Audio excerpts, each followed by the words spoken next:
hermanos, seguimos con la serie La familia. Ese es el tema central que estamos desarrollando, la familia. Y hoy tenemos un tema específico, el cual es cómo instruir a los hijos. Se va a estar desarrollando cómo instruir a los hijos en 2 domingos y si es necesario, pues se correrá mucho más de acuerdo a lo que se abarque o a la necesidad que vaya saliendo de explicar de cómo instruir a los hijos, ya que el tema de la crianza o la educación de los hijos eh, tiene muchos subtemas a desarrollar, bastante. Pero en esta mañana quiero aprovechar este tiempo y he delimitado cómo instruir a los hijos en, en el siguiente subtema, y es cómo, cómo criar o criando a los hijos en el legado teológico. Entonces, el tema específico, cómo instruir a los hijos. La delimitación del tema es criando a los hijos en el legado teológico. Cuando hablamos de legado, nos lleva a diccionarios en las siguientes, en el siguiente significado. La palabra legado se usa desde la antigüedad y históricamente el legado era lo que un padre le deja como herencia a sus hijos. Se le dice legado a lo que una persona deja en herencia a las próximas generaciones. Cuando hablamos de un legado, también nos referimos a un conjunto de cosas específicas, ideas o tradiciones que una persona transmite a otra más joven. Ese es el significado que podemos eh, conocer de legado y lo que nos aplica a nuestro mensaje o nuestra enseñanza en el día de hoy. Y hermanos y amigos, como padres queremos dejar a nuestros hijos un buen legado y por eso procuramos criarlos con la mejor educación que nosotros podamos tener a nuestro alcance y brindarle a ellos. Se le estimula a los hijos desde muy temprana edad para que anden en lo bueno, para que sean buenos hijos, buenos ciudadanos, excelentes profesionales, que triunfen, que sean prósperos, que cuando crezcan tengan un buen hogar, que sean felices, que tengan unas buenas bases para que se defiendan en la vida. Pero esas bases las comenzamos a colocar de acuerdo a la crianza y la colocamos desde la niñez de nuestros hijos. Por lo anterior, por todo lo anterior, pues es un deseo de todos los padres. No necesariamente los padres deben de ser cristianos para desear lo bueno para sus hijos. En este punto no es necesario ser cristiano o no cristiano para desear lo bueno y lo mejor para nuestros hijos. Así lo enseñó el Señor Jesucristo cuando dijo: ¿qué hombre hay de vosotros que si su hijo le pide pan, le dará una piedra? ¿O si le pide un pescado, le dará una serpiente? Pues si vosotros, siendo malos, dice el Señor, sabéis dar buenas dádivas a vuestros hijos, ¿cuánto más vuestro Padre que está en los cielos dará cosas buenas a los que le piden? Mateo 7, del versículo 9 al 11. Entonces, estas cosas buenas para nuestros hijos no nos marcan ninguna diferencia con relación al mundo. No nos marca ninguna diferencia con relación entre creyentes y no creyentes. Pero, hermanos, sí hay una enorme diferencia en la crianza de un niño cristiano y no cristiano. La diferencia radica en la instrucción teológica que transmitimos a nuestros hijos desde su temprana edad y que ellos sean instruidos de tal manera que sean los portadores de la fe bíblica en medio de la sociedad que les toque vivir, con una cosmovisión cristiana para que puedan realizar una correcta interpretación del mundo que los rodea. Que en cualquier esfera donde ellos estén, donde ellos laboren, donde ellos vivan, sean instrumentos usados por Dios para hacer defensa o apologética de la fe cristiana y mantengan viva la llama del evangelio en sus propias vidas, hermanos. Que la crianza o la instrucción siempre esté apuntando a que ellos deben vivir para la gloria de Dios. Esa es una gran diferencia con relación a los padres no creyentes. Mire, todo niño es un pecador. Todo niño es un pecador. Desde el vientre de la madre es un pecador. Su naturaleza está corrompida por el pecado. Cuando tenemos por primera vez en nuestros brazos a nuestros hijos, hermano, cuando lo vemos, que ellos nacen, le vemos el rostro, la cara, hermano, estamos cargando a un pecador. Y desde el primer llanto que se da en la sala de parto, ya son enemigos de Dios. Suena duro, pero es la realidad que nos deja ver la Biblia. Esto es lo que nos enseña las escrituras y en esto tenemos que estar conscientes cuando damos instrucción a nuestros hijos. Por lo tanto, bajo esa condición, ¿cómo nacen ellos? Ellos necesitan la gracia de Dios, que sus pecados sean perdonados. Ellos tienen que arrepentirse de sus pecados, necesitan un nuevo nacimiento. Y para eso deben entender la obra redentora de Cristo, que entiendan el sentido escatológico de la venida de Cristo por segunda vez, de la vida eterna, de la temporalidad de este mundo, que desde su niñez amen más el cielo que la tierra. Ese debe ser la principal meta en la crianza o la instrucción de los hijos. Para nosotros como padres tenemos un gran desafío frente a cómo instruir a nuestros hijos en el legado teológico. Y hermanos, así eran instruidos los hijos desde el Antiguo Testamento. Los patriarcas dejaron un legado teológico a sus hijos y estos a su vez a los hijos de sus hijos. Muchas veces leemos la historia del Éxodo. Moisés, el instrumento que Dios usó para liberar al pueblo de Israel de la esclavitud del territorio egipcio, el peregrinaje del desierto y de la entrada a la tierra prometida, a Canaán. Pero muchas veces, hermanos, nos sabemos esta historia, pero pasamos por alto el legado teológico en que fueron instruidos los patriarcas desde su temprana edad o desde su juventud para el cumplimiento del Éxodo y para que ellos pudieran entrar a la tierra prometida. En esa historia, detrás de esa historia, hay una rica historia, hay una rica enseñanza, perdón, que nosotros necesitamos aprender para que nuestros hijos sean criados en esos principios teológicos. Miren, veamos lo siguiente. En Génesis capítulo 15, verso 13 al 16, les invito a que lo leamos en esta hora. Abra su Biblia allí, no escuche solamente, abra y mírelo y léalo.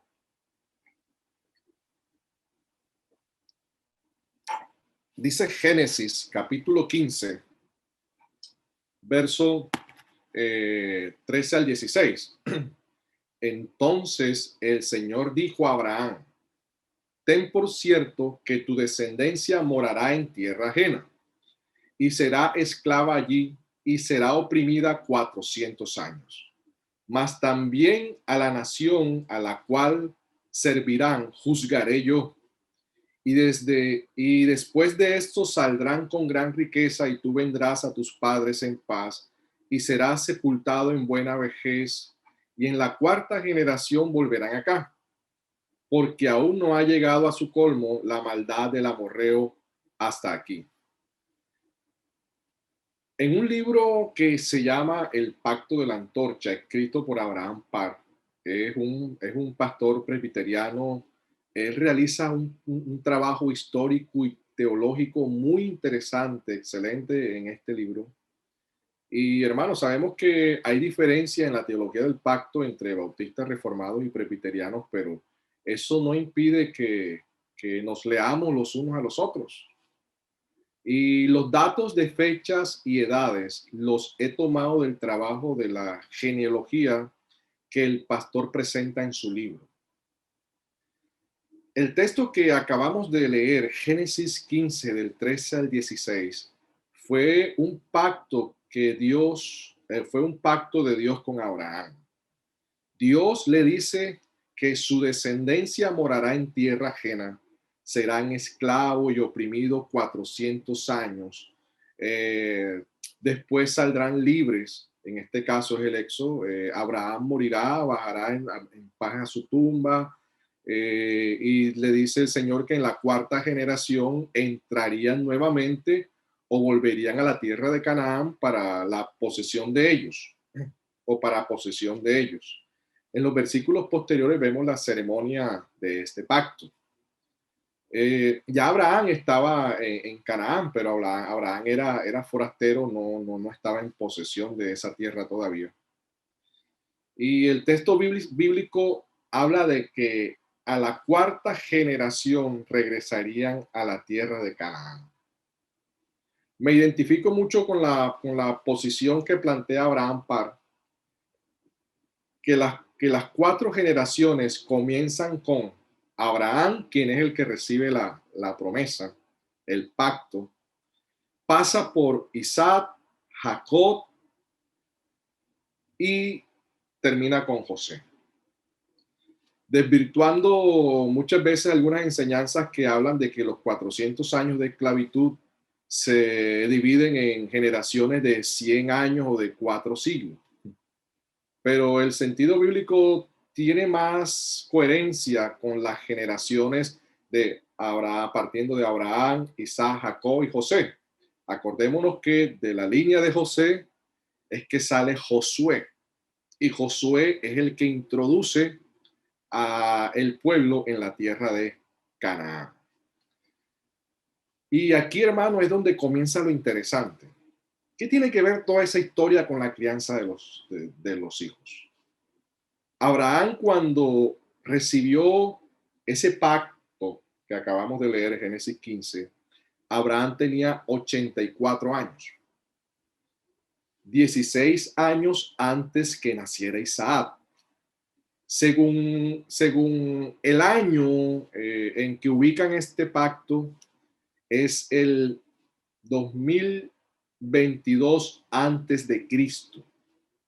Los israelitas entraron en Egipto en el año 1876, cuando, antes de Cristo, cuando entra Jacob con sus hijos y todo lo demás, y ellos entran allí a Egipto y se quedan en Egipto. Acordémonos que los años en el Antiguo Testamento vienen de mayor a menor, y nosotros vemos ya del Nuevo Testamento para acá que viene de menor a mayor. En este sentido, si comparamos el año en que Abraham recibe el pacto o la promesa contra el año en que entraron en la tierra de Egipto, estamos hablando que han pasado o han transcurrido 206 años desde que Abraham recibió el pacto de Génesis 15 hasta la entrada a Egipto. Ahora, el Éxodo lo ubican en el año 1446 antes de Cristo. Estaríamos hablando, hermanos, de un total de años desde el pacto de Abraham, Génesis 15, hasta el Éxodo de 636 años. 636 años transcurrieron hasta el cumplimiento de lo que el Señor les había dicho con relación ahora a salir, al Éxodo. Estamos hablando de un periodo muy largo. pasaron 636 años para el cumplimiento de lo que Dios le dijo a Abraham. Y Abraham solamente vivió 175 años. Pero ¿saben cómo se preservó ese pacto vivo? Durante todo ese tiempo y hasta que el pueblo fue introducido en la tierra de Canaán.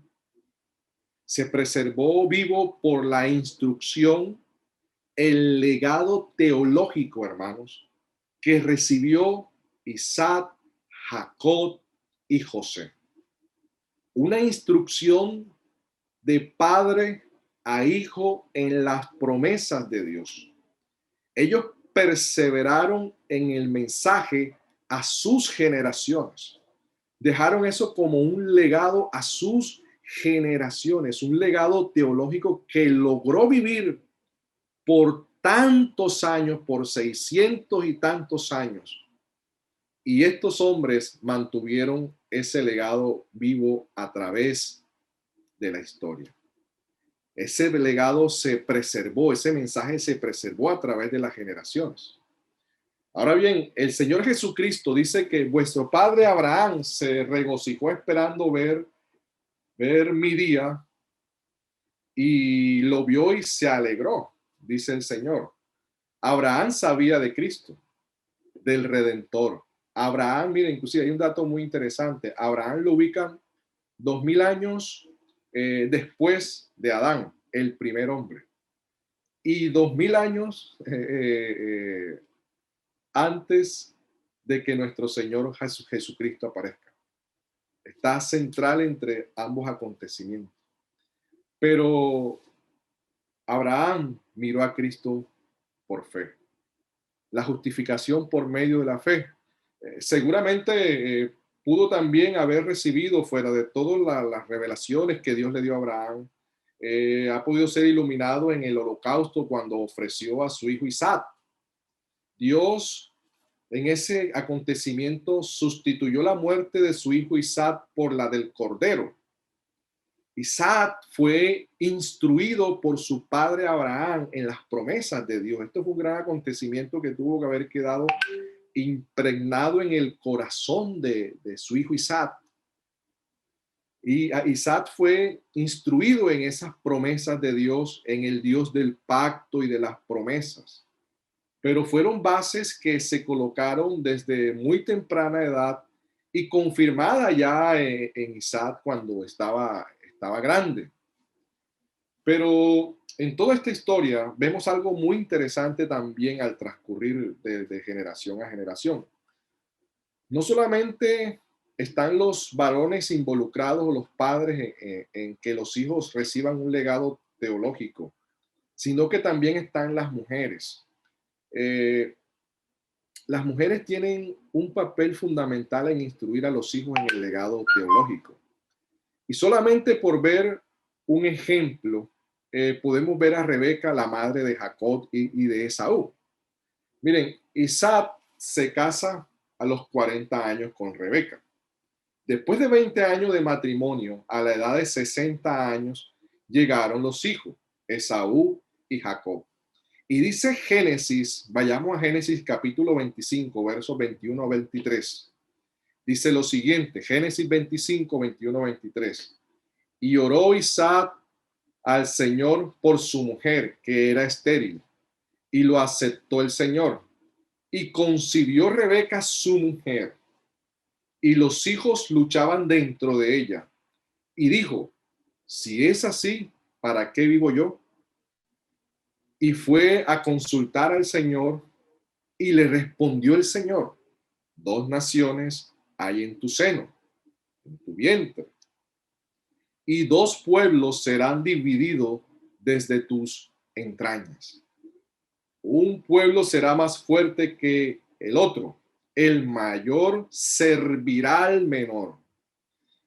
Dice ahí mismo los versículos 27 y 28, y crecieron los niños, y Esaú fue diestro en la casa. Esaú era de la calle, era de estar en la casa, cazando en el desierto, por los valles que pudiesen encontrarse de acuerdo a la situación geográfica en que vivían. pero Esaú fue de la calle. Y dice, y crecieron los niños y Esaú fue diestro en la casa. Hombre del campo, dice el texto de Génesis 25, versos 27 y 28. Hombre del campo. Pero Jacob era varón quieto, que habitaba en tiendas. Y amó Isaac a Esaú porque comía de su casa. Mas Rebeca amó a Jacob. Muchos ya sabemos de esta historia y muchas veces se ha predicado solamente de las preferencias de los hijos en estos textos. Pero hermano, voy a resaltar el lado bueno de Rebeca. El lado bueno de Rebeca con relación al cumplimiento del propósito de Dios y de preservar el legado teológico en la vida de Jacob. Se dice que seguramente Jacob fue un niño o un joven más de tiempo. Y de seguro fue instruido en las promesas que Dios le hizo a su abuelo Abraham en Génesis 15. Y lo mejor de todo, dice Par, que esa instrucción teológica o conocimiento de Dios, hermano, se lo dio Abraham a su padre Isaac, dos gigantes de la fe. Esa instrucción que recibió Jacob se la dio el mismo abuelo Abraham y su mismo padre Isaac, dos monstruos, dos gigantes de la fe. Miren, Abraham muere a los 75 años, para entonces, a los 175 años, perdón. Para entonces, Isaac tenía 75 años. Esaú, Jacob y Esaú, los hijos de Isaac y Rebeca, cuando muere su abuelo Abraham, ellos tenían 15 años, hermanos. 15 años. Ellos fueron expuestos a la fe de su abuelo Abraham. Figúrese, hermano. Abraham allí, el abuelo, estaba con ellos 15 años. Duró de acuerdo a lo que nos muestra la genealogía de las escrituras de la edad de Abraham y de Isaac y de Jacob. 15 años. Tanto Esaú como Jacob fueron expuestos a la fe. Pero vemos la decisión de Esaú y vemos la decisión de Jacob. Uno se aparta, el otro continúa el legado. Falló la instrucción de Abraham e Isaac a Esaú. No lo creo, hermano. La fe no es de todos. Por lo que veo en la Biblia, la verdadera conversión de una persona se nota cuando ya está grande. Estudie las edades de estos hombres a los que Dios usó como creyente y ya los va a ver ya grandes. No, eso no significa que un niño no pueda defender su fe. Simplemente lo anterior es como un comentario personal. Y lo digo por lo que veo también en muchos ejemplos de la Biblia. Por eso es muy importante la instrucción o la educación teológica, la crianza de nuestros hijos en un legado teológico bíblico desde su niñez, para cuando crezcan tengan en sus corazones un fuerte legado de fe. Ahora bien, muchas veces se acusa a Rebeca de favorecer a un hijo por encima del otro. Se le acusa de confabularse con la complicidad de su hijo Jacob para engañar a su padre Isaac. Muchos conocemos esta historia. Con relación a la bendición de la primogenitura, que por derecho le tocaba a Esaú porque era el mayor. Pero, hermanos, Rebeca estaba haciendo algo que el padre Isaac estaba pasando por alto.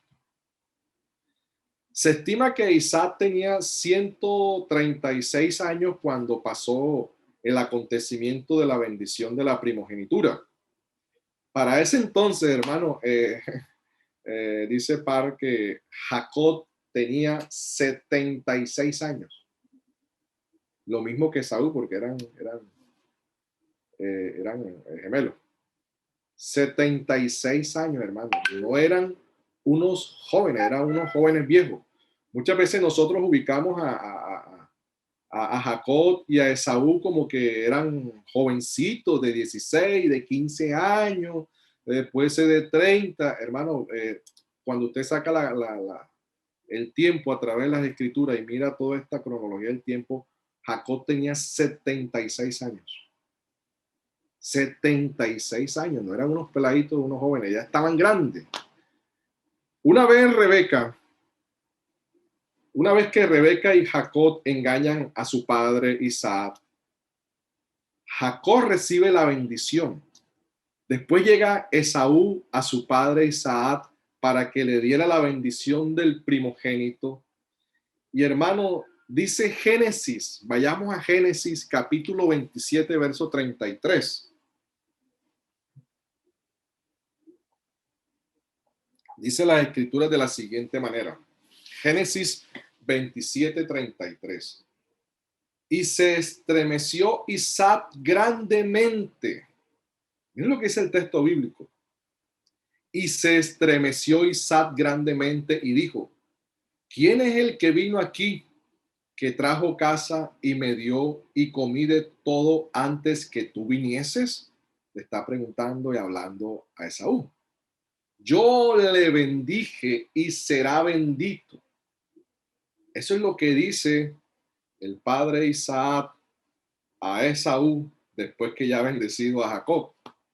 Hermano, y la palabra estremeció, como comienza el texto, se estremeció. En esta palabra, en este caso la palabra estremeció, viene de la raíz de una palabra en hebreo que significa temor reverente, miedo. Temor reverente, miedo. En ese sentido, comenta Par, que Isaac comprendió que hubiera cometido el error más grande de su vida si hubiera dado la bendición a Esaú. En ese momento le llegó a la mente lo que Dios había dicho a Rebeca cuando sus dos hijos estaban en el vientre. ¿Se acuerdan el texto que leímos anteriormente? El mayor servirá al menor. El mayor servirá al menor. Cuando nosotros leemos Romanos capítulo 9, versos 10 al 13, dice, sino también cuando Rebeca concibió de uno, Isaac, nuestro padre, pues no había aún nacido, ni habían hecho aún ni el bien ni el mal, para que el propósito de Dios conforme a la elección permaneciese, no por las obras, sino por el que llama. Y se le dijo, el mayor servirá al menor, como está escrito, a Jacob amé, a Esaú aborrecí. Y cuando leemos Hebreos 11:20, por la fe bendijo Isaac a Jacob y a Esaú respecto a las cosas venideras. O sea, Hebreo está hablándonos como si Isaac supiera a quién había bendecido en ese instante, por eso él se estremeció. Él no se estremeció de que lo hubiesen engañado, hubiese cogido rabia, ira, no. Él se estremeció de temor y miedo frente a lo que iba a hacer. Hermano, es un poco difícil de comprender lo que voy a decir, pero en efecto hubo un engaño. Pero hermano, Rebeca estaba cumpliendo con el propósito de Dios. Ella sabía lo que tenía que hacer. Y en medio del error que pudo cometer su esposo, ella ayudó a que el legado teológico, el legado de fe, se mantuviera por medio de Jacob, quien continuaría con el pacto de Génesis 15 que Dios hizo a Abraham, su abuelo, y cumpliera un propósito específico dentro de la historia de la redención. La tribu de Judá llegó por medio de Jacob y Lea, el linaje del Salvador. Y de Jacob con Raquel nació José. Entonces vemos que Rebeca estaba actuando dentro del plan de Dios. Ella, en el vientre, entendió quién era el heredero de la bendición de la primogenitura. Y ya en el Nuevo Testamento lo vemos más claro. Entonces muchas veces, oh Rebeca, tú fuiste imparcial, amaste más al uno que al otro, y todo, sí, hermano, eso es, pero también no se desvíe nuestra mirada del plan que Dios estaba llevando a cabo y cómo Rebeca, en medio de todo esto, también ayudó a su esposo en transmitir a su hijo el legado teológico, una fe que se mantuviese a lo largo para el cumplimiento que Dios iba a hacer en la tierra de Egipto. Y de Jacob y con Raquel nació José. Ahora, el caso de José es muy significativo. Jacob tuvo a José, el primer hijo con Raquel, a la edad de 90 años. José fue vendido por sus hermanos cuando tenía 17 años. Para ese entonces, su abuelo Isaac tenía 167 años para cuando José es vendido. Y su padre Jacob tenía 107 años. El reencuentro entre José y su padre Jacob se da cuando José tenía 40 años y Jacob 130 años. Hermano, y se estima que José, antes de ser vendido, pasó un tiempo con su abuelo Isaac, quien pudo instruirlo en la fe de su bisabuelo Abraham. José fue vendido muy jovencito, pero él había sido formado en la fe del pacto de Génesis 15. Fue instruido desde su temprana edad bajo un legado teológico bien fuerte. Eso lo podemos entender cuando leemos Hebreos 11:22. Vayamos a las escrituras y leamos este texto, Hebreos 11:22.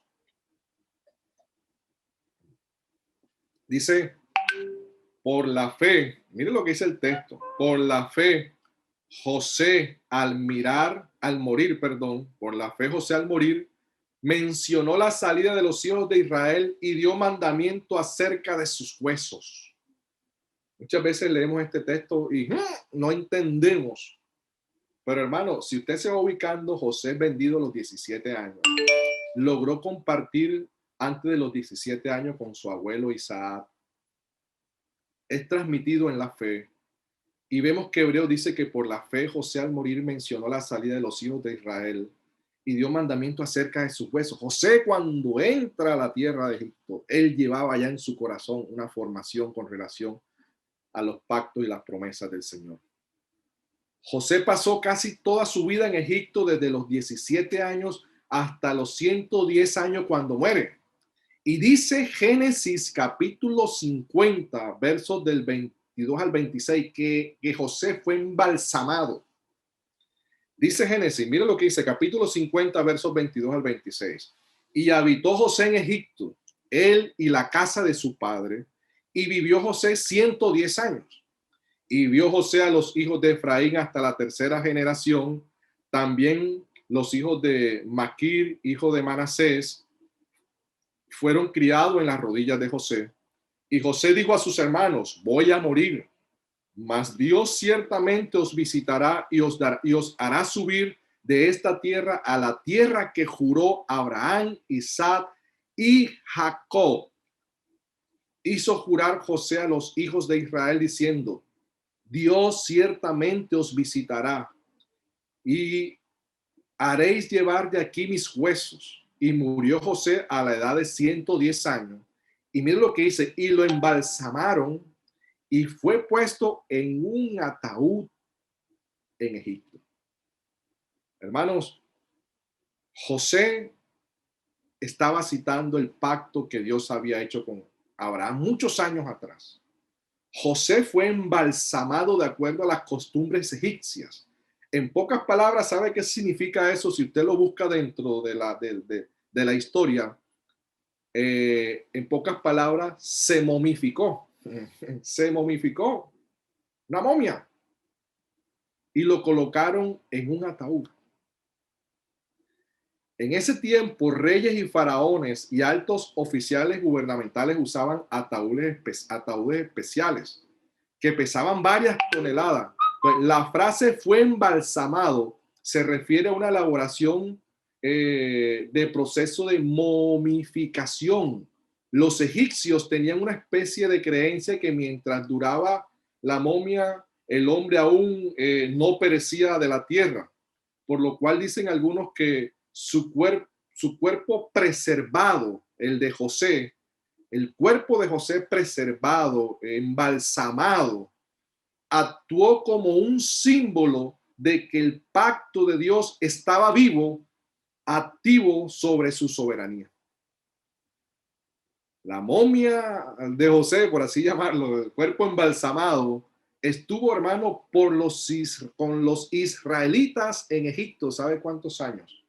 360 años, desde el momento de su muerte hasta el éxodo.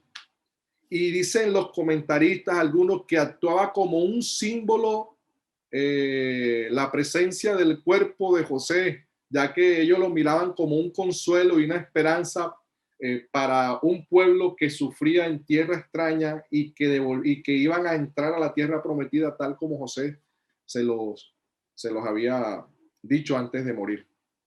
No era una idolatría del cuerpo muerto, no, eso es muy diferente, hermanos. Cuando el pueblo sale en el éxodo, Moisés tomó el cuerpo de José y se lo llevó en ese peregrinaje por 40 años en el desierto. Dice Éxodo 13:19 lo siguiente: tomó también consigo Moisés los huesos de José, el cual había juramentado a los hijos de Israel diciendo: Dios ciertamente os visitará y haréis subir mis huesos aquí con vosotros. José estaba consciente, hermano, de todo, a pesar de que su mayor tiempo lo vivió en Egipto, pero desde muy temprana edad comenzó a recibir el legado teológico por parte de su abuelo y de su padre. Posteriormente, Josué sepulta en la tierra prometida, Canaán, en la tierra de Siquén, a José. Eso lo puede encontrar en Josué 24:32. Y enterraron en Siquén los huesos de José que los hijos de Israel habían traído desde Egipto. Todo ese peregrinaje estuvieron con el cuerpo de José. Hasta aquí se cumple parte o gran parte de este pacto de Génesis 15. La cuarta generación que entró fue la de José.